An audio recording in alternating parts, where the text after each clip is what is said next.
Está começando mais um Por Dentro do Legislativo, o programa que da TV Assembleia que fala sobre as frentes parlamentares e as comissões permanentes da Casa de Leis sul-mato-grossense. O nosso convidado de hoje é o deputado João Henrique, que preside a Comissão de Finanças e Orçamento, além de fazer parte da Comissão de Constituição, Justiça e Redação. Deputado, seja bem-vindo. Obrigado. Então, vamos começar o programa falando sobre a sua atuação na Comissão de Finanças e Orçamento. Primeiro mandato, primeira legislatura, já tem a presidência de uma comissão. Como que tem sido esse trabalho? É um trabalho diferente, importante, de grande responsabilidade. Para mim é uma honra participar dessas comissões tão importantes aqui na casa, tanto a Comissão de Finanças e Orçamento, quanto a Comissão de Constituição, Justiça e Redação. E Redação no final, que são as comissões as quais os projetos nascem, né, e têm a sua redação finalizada antes de chegar no plenário. Então todo o projeto começa na CCJ, passa por uma outra comissão de mérito e aí termina na Comissão de Finanças e Orçamento para que nós possamos avaliar o impacto na folha de orçamento, para avaliar a viabilidade financeira.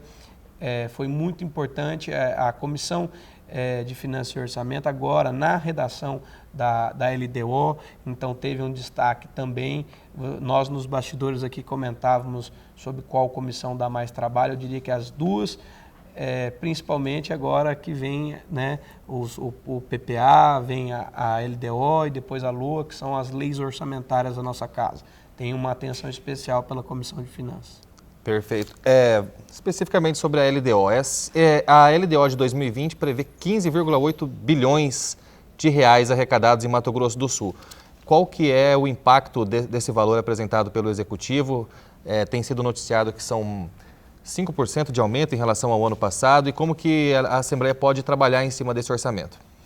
Olha, antes de falar do impacto, né, e desse aumento, né, as pessoas, nossos telespectadores que assistem, olha, aumentou 5%, o que dá para fazer com esse aumento, né? Então, em primeiro lugar, nós temos que avaliar e voltar um pouco lá para a Revolução de 64, a famosa ditadura, né? Por que houve o milagre econômico naquela época? Porque os generais, e aí tanto importa se são civis ou se são generais, conseguiam investir 15% do seu orçamento. Então, enquanto o país, né, os estados não conseguirem aumentar o investimento proporcional ao orçamento, nós não conseguimos trazer tantos programas de desenvolvimento, de ações afirmativas sociais, que é o que as pessoas querem ver, o que vai mudar para ela no dia a dia.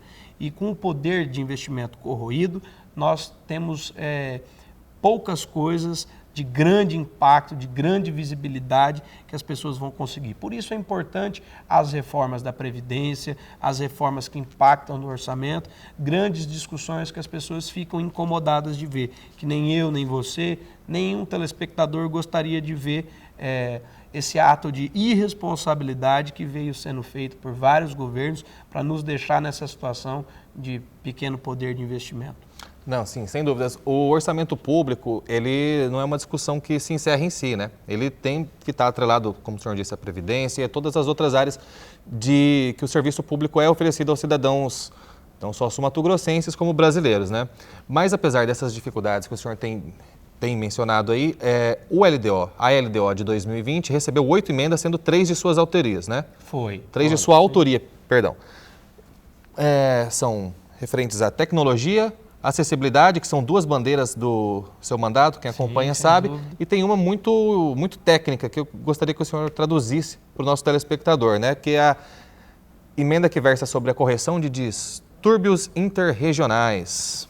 Cada deputado, ele representa uma região, um espaço, uma aglomeração, tem a sua base eleitoral. E a LDO é a legislação que estabelece as metas, os princípios e o norte que a administração vai seguir na composição de outras leis orçamentárias. Então, o PPA, que é o Plano Plurianual, e a LOA, né?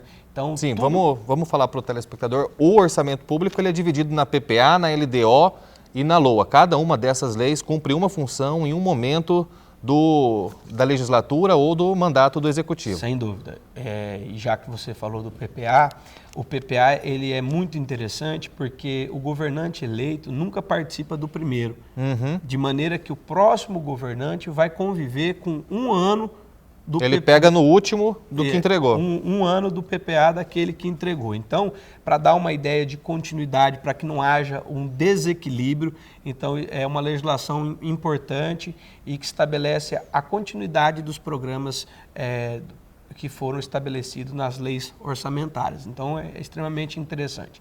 A LDO é a lei que estabelece as metas, o princípio e o norte que nós vamos seguir. Então, não adianta... depois de aprovada a LDO, na hora que nós começarmos a analisar a LOA, que é a lei orçamentária, dizer que nós temos que pontuar ali algum princípio, algum distúrbio ou algum caminho que não estivesse estabelecido na LDO como meta, como princípio, como diretriz orçamentária.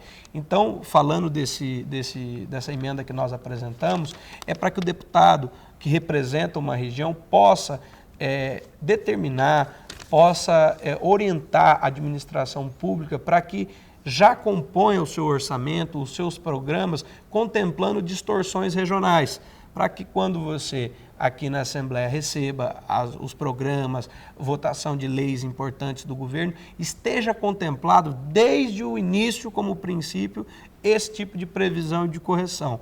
No outro caso que você citou, tecnologia, programas de startup, de incentivo, também tem que ser contemplado pela administração e também de acessibilidade. Então foram 3 emendas importantes que a gente teve o carinho, o cuidado de apresentar para que possa somar no momento do governo programar qualquer tipo de ação ou de desenvolvimento. Estamos falando com o deputado João Henrique, do PL, presidente da Comissão de Finanças e Orçamento, e voltamos em breve para falar sobre a sua atuação também na CCJR, Comissão de Constituição, Justiça e Redação. Não perca! O Ministério do Turismo adverte: muitas vezes a exploração sexual de crianças e adolescentes acontece diante dos nossos olhos. Quem finge que não vê, vira cúmplice. Fique de olho e denuncie. Disque 100. Ministério do Turismo, Governo Federal, Pátria Amada Brasil. Voltamos com Por Dentro do Legislativo. Nosso convidado dessa semana é o deputado João Henrique, presidente da Comissão de Finanças e Orçamento. No primeiro bloco a gente falou um pouco a respeito da votação da LDO e agora a gente fala um pouco da atuação dele na CCJ. Deputado, qual que é a grande novidade que a CCJ tem preparado ou tem pretendido mostrar no segundo semestre a respeito da tramitação em primeira discussão dos projetos? Muitos colegas ficam chateados quando projetos de ordem autorizativa não têm sucesso ou são arquivados pela Casa e até nós, membros da CCJ, ficamos incomodados de arquivar um projeto dessa ordem. Para quem não tem conhecimento, um projeto autorizativo visa autorizar e não obrigar, então quer dizer que aquela lei não é em tese obrigatória, autorizar o Poder Executivo a fazer aquilo que ele já tem a competência constitucional.